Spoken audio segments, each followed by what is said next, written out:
It's you guys right here. I can see you. I'm reading your chats. See all the people who joined as members. Thank you for that. I'm begging you. All right. You don't have to join the pizza fund, but please go to podawful.com and make an account. You can do it for free. Free account. Okay. That is the only guaranteed way to keep finding this show. This channel will disappear one day, and it's probably soon. This channel's going to be gone like any fucking other one. And every single time we go away, we get less and less people. Now, obviously, why would I be worried about that? Well, I'm worried about it because it's my livelihood. I've had the worst fucking 3 months of my life.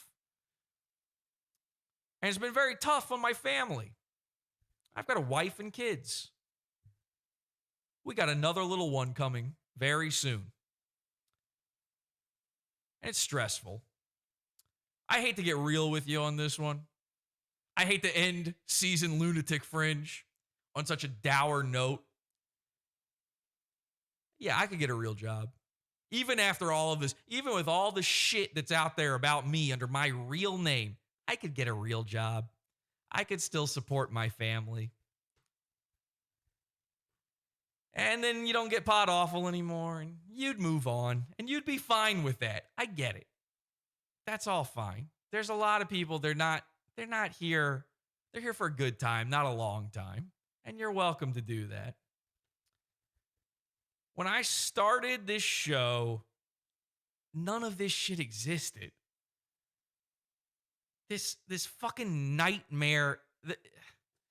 The internet was a place you escaped to. Now it's a place we all escape from. I'm just desperately attempting to make it fun again, a little bit. The type of fun I liked on the internet. Ever since COVID, it's gotten real bad because now everyone's online. But when I started the show, I never had any intent of making any money off of it. It was a hobby. Zero intent.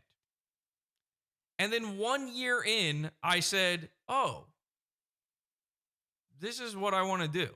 This is it. This is all I got. So even if I do wind up working at that McDonald's, okay, and I start yelling at the customers, and the week's not even over. I haven't even gotten my paycheck yet, and the manager fires me. And then Friday rolls around, and I find out that he actually gave my paycheck back to the customers who already ate my hamburgers. Even when that day eventually comes, and it's going to come, I'm probably still going to do Pod Awful.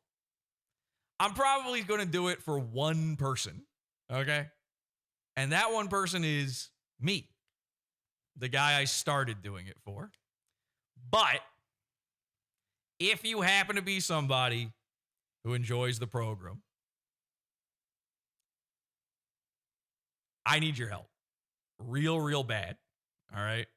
This is not a Mersh begging for money. I'm not begging you to join the pizza fund. I'm not talking about money at all right now. I'm begging for your eyes. I'm begging for your support. And by support, I mean sharing the show, re-uploading the show. Every single time I lose a YouTube channel, it's not just that years of my content goes away, it's that the history goes away. People who actually enjoy this shit don't know where it is, don't know what happened, don't know where to go. People who remember it, who go to try to find it later, who go, wait, who was that long hair guy that did that one thing? I'm that long hair guy who did that one thing for a bizarre number of people on the internet. Truly bizarre. It's very strange. But there's no way to double check that. And there's no better way to know that for me than something that just happened to have happened today. I don't know if everyone out there follows Geno Samuel's Chris Chan documentary or not. But he's been putting out this multi-part documentary on Chris Chan for years now. I stopped watching it a long, long time ago because he's gotten way past the part of Chris Chan where he's interesting. However, the dimensions finally merged. And he arrived to the point in Chris Chan's story where Chris Chan was arrested. And I'm the long hair guy that was there for that part. But you wouldn't know it. You couldn't find it anywhere. I don't know where he got the footage, but he used my footage in the documentary, and I am credited as Hawaii. The name, for some reason, over top of my voice and over top of my video, and by the way, Ethan's video is the famous one from there. I was the first one on the scene. I was there before him. I actually have better footage than him. On the ground level, I'm 10 feet away from Chris Chan while this is happening. But it's gone. I can't blame Geno Samuel for getting it wrong. He doesn't know who Pod Awful is. How would he? Pod Awful doesn't fucking exist. And every time a goon gets stolen, every time fucking a Moist Critical starts covering Kay's Good Cooking 6 years after me, well, of course he does. No Pod Awful. That doesn't exist. I would just like to be able to leave a tiny little mark on my little corner of the internet. And there are people who are determined to not let that be. Every single time you see I'm involved in some little thing that happens, and every time you see, I mean, whoever, a Kiwi farmer, not like obviously like leapfrogging me to not mention me, like having to talk their way out of a paper bag in order to avoid talking about Pod Awful. That's a purposeful thing.